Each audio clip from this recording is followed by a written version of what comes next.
I'm back at my old stomping ground and I'm here to meet a legend.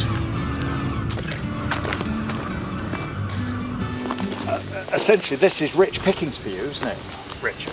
This is fairly typical of anywhere you go in the world nowadays. Unfortunately, this isn't, you know, a picture in the tabloids that's piled high with rubbish like some of the places I work, but it's difficult now to go anywhere on the planet without finding our rubbish after a few meters, and that's the same even if we take a submersible down to the deep sea. If we weren't walking along picking all this up, how long would it be around?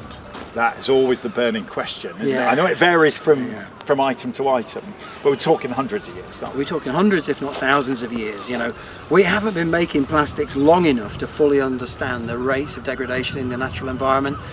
But of course now, as well as this big stuff, we've also got the even smaller bits, the microplastics.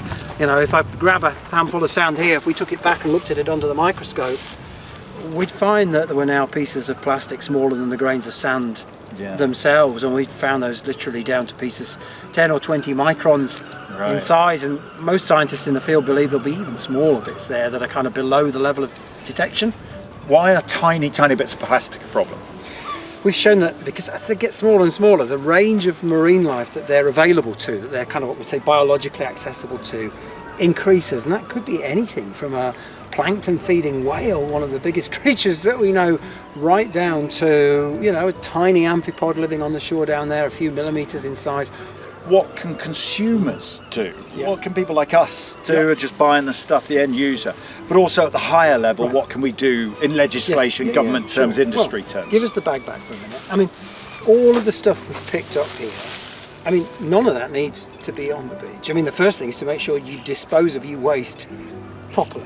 Okay, and ideally we want to see us reducing the amount of plastic that we use, and where we need plastic, because plastics are a really good material. In many cases they have the potential to reduce our environmental footprint. It's about using them more responsibly. So we need to, ideally, where we're buying things that are packaged in plastics, make sure that that's a plastic that's compatible with the local recycling infrastructure that's available. We benefit from that here in the UK. You know, I have a recycling lorry visits my house once a week. So, you know, there's an obligation on me to do the best, to buy stuff that I'm confident can be recycled. But, you know, ultimately, make sure you don't drop it as litter, don't drop it in the sea, because that could see the problem off in a fairly major way. But if we can buy stuff that is more compatible with recycling, then the carbon at the end of this product's life has potential to become new plastic.